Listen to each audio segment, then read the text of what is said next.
안녕하세요. 김태훈의 현명한 투자자 방송 시작하겠습니다. 이 한화그룹은 우리나라 재계 10위 안에 드는 대기업이 됐죠. 특히 김승현 회장이 있을 때 회사 사세를 굉장히 많이 늘렸고, 특히나 이 방산 쪽에서는 한국의 로키드 마틴이라고 불릴 만큼 한화 에어로스페이스도 그렇고 한화 시스템도 그렇고 이 육해공을 넘나드는 그런 방위사 업체로 성장을 했습니다. 그리고 그 모든 하나솔루션에 있던 한화 큐셜 같은 경우는 태양광 쪽으로 미국 시장에서 1위 하는 업체가 됐죠. 그리고 하나생명이라는 금융회사를 갖고 있고, 하나 갤러리아는 요번에 이 기업 분할을 통해서 만들어진 회사인데, 이건 이제 백화점 도소매업을 하는 거죠. 근데 이런 골고루 사업들을 갖고 있고, 이거를 김승현 회장이 그 세 아들에게 공평하게 나눠주려고 합니다. 물론 그룹의 핵심인 그러니까 방위 사업과 또 태양광 같은 미래 성장 동력은 제일 맞이인 김동관 대표가 가져가게 됐고, 한화생명을 중심으로 하는 이 금융 사업은 둘째 아들인 김동원 사장이 또 가져가고, 맨 막내로 김동선 지금 아마 부사장인가 승진했을 걸로 아는데요. 한화 갤러리아를 포함한 나머지 유통과 그다음에 레저 이쪽 사업 분야는 김동선 부사장이 가져가는 걸로 그림이 그려지고 있습니다. 그래서 그 모든 걸 다 아우르는 이 지주회사 한화는 그 첫째 김동관 대표가 가져가게 되겠죠. 그래서 김승현 회장의 이 지분을 어떤 식으로 이 상속을 해줄 것인지, 이거에 따라서 그룹의 주도권이 달라지죠. 하지만 지금 현재 김승현 회장이 그리고 있는 이런 자식들 간의 계열 분리는 크게 이런 방위 사업과 태양광은 그 첫째 아들이 가져가고, 둘째 아들이 이 생명을 위주로 한 금융업을 가져가고, 셋째 아들이 유통과 이 레저 쪽을 가져가는 그림으로 그려지고 있습니다.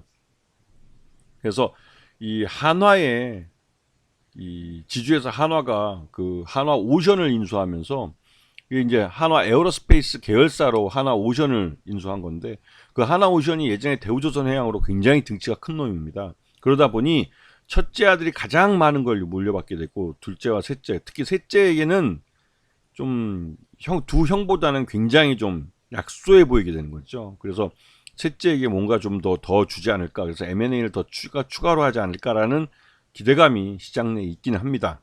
예. 자, 지금 이 한화그룹의 지주회사로서 하나가 갖고 있는 그 사업부들을 보게 되는데 굉장히 많죠. 그 말 그대로 이제 이것들 중에 대부분 다 M&A로 사업을 키워간 거기 때문에, 한화그룹은 M&A를 가장 잘하는 국내 상장사 중에 그룹 중에 하나입니다.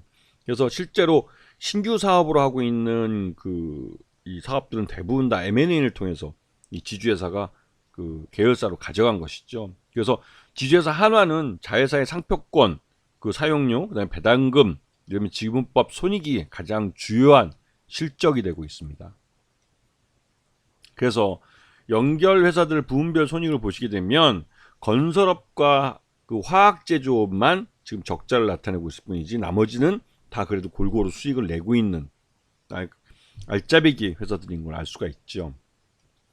그리고 지난해 한화의 3분기까지 실적을 보시게 되면 재작년보다는 실적들이 소폭 좀 부진한 모습을 보이고 있습니다. 이게 이제 경기가 침체된 것도 한 이유가 될 수 있고, 나름대로 그래도 이게 1조 6천억이나 순이익을 내고 있는 그런 회사이기 때문에 이 지주회사 한화가 알짜배기인 걸 알 수가 있죠. 그리고 최대주를 보시게 되면 김승현 회장이 보유하고 있는 지분을 이제 증여를 해주거나 해야 이제 아들 간의 상속 문제가, 그러니까 경영권 승계가 마무리될 텐데, 아직까지 김승현 회장이 주식 지분을 자식들에게 어떻게 물려줄 거다라는 말은 아직까지 없습니다. 하지만 이거에 대해서 김승현 회장 와이프분께서 돌아가셔가지고 이미 세 아들에게 부인이 갖고 있던 지분들은 상속이 이루어졌죠. 그래서 김승현 회장이 언제 은퇴를 발표하면서 지분을 증여를 할지, 아니면 죽을 때까지 끝까지 갖고 와서 상속을 하게 될지는 나중에 두고 봐야겠지만, 이 부분이 경영권 승계에 대한 계열 분리 부분이 가장 불확실한 측면이 있고 한화로서는 이 부분이 제일 그 주가의 발목을 잡는 그런 자리이기도 합니다. 자, 그래서 이 한화는 최근 들어서 윤석열 정부의 그 저 PBR주에 대한 기업 밸류업 프로그램 수혜를 볼 가능성이 굉장히 높은데요. 왜냐면 이 한화라는 회사, 지주회사 한화의 기업 가치가 굉장히 높습니다. 굉장히 높은 데 비해서 지금 현 주가는 뭐 3만 원이니까 형편이 없죠. 그래서 이 한화가 경영권 승계에 대한 이 불확실성만 제거해 주면 주식회사 한화에 대한 그 주가는 그 실적뿐만 아니라 이 그룹의 지주회사라는 역할에서도 굉장히 주가가 이제 그 많이 올라가야 될 그런 종목이라고 할 수가 있죠. 그렇기 때문에 이 한화는 대표적으로 그 시장 가격, 즉 주가가 기업의 가치를 제대로 반영하지 못하고 있는 저평가 종목이라고 할 수 있습니다. 그래서 장기적으로 봤을 때도 정부의 그 저 PBR주에 대한 기업 밸류업 프로그램이 가장 큰 수혜를 볼 종목이라고도 알려져 있죠.